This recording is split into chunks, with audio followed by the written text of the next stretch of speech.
ಸೇವಾಂಜಲಿ ಪ್ರತಿಷ್ಠಾನದ 100ನೇ ರಕ್ತದಾನ ಶಿಬಿರವು ಫರಂಗಿಪೇಟೆಯ ಸೇವಾಂಜಲಿ ಸಭಾಗೃಹದಲ್ಲಿ ಆಯೋಜಿಸಲಾಯಿತು.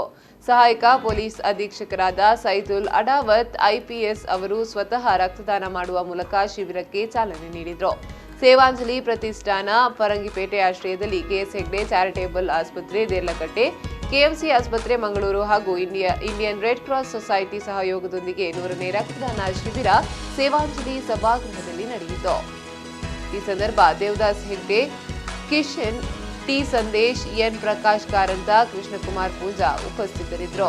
ಸುಮಾರು 248 ರಕ್ತದಾನಿಗಳು ರಕ್ತದಾನ ಮಾಡುವ ಮೂಲಕ ಈ ಶಿಬಿರವನ್ನು ಯಶಸ್ವಿಗೊಳಿಸಿದರು.